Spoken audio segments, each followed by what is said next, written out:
বন্ধুরা তোমরা সবাই জানো যে আমি অনেক দিন অনেক রকমের ভিডিও বানাই। তো আজকের আমার এই ভিডিওটা একটু অন্য রকমের হতে চলেছে, কারণ আজকে এই ভিডিওতে আমি তোমাদেরকে কিছু কথা বলবো রাজমিস্ত্রি ছেলেদেরকে নিয়ে।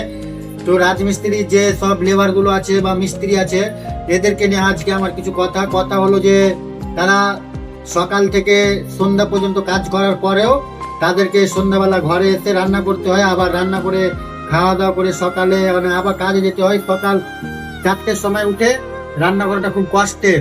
4টের সময় উঠে রান্না করে আবার কাজে যেতে হয়, সারাদিন কাজ করার পরে আবার সন্ধ্যাবেলা আসা কাজ করতে হয়। তো আমাদের দুটো লেবার কিছু রান্না করছে, তো ওদেরকে কিছু বলবো আমি। ভাই তোমরা কিছু বলো।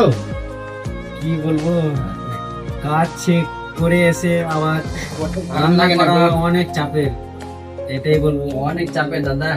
তো ঠিকাদারকে আমি বলতে চাই কি ভান্ডারি রেখে দাও রান্না রাঁধুনি, তাহলে আমাদের ভালো হবে বা একটু রেস্ট পাবো। তাছাড়া আর আমার কিছু বলার নেই।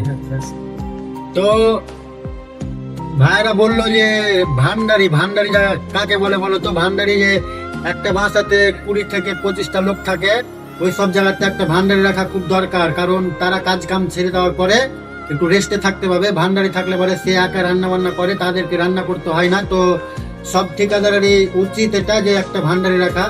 তো এটুকুই বললাম তোমাদেরকে। তো আমার এই ভিডিওতে তোমাদের মতামত জানিয়ে যাও, কমেন্টে জানিয়ে যাও।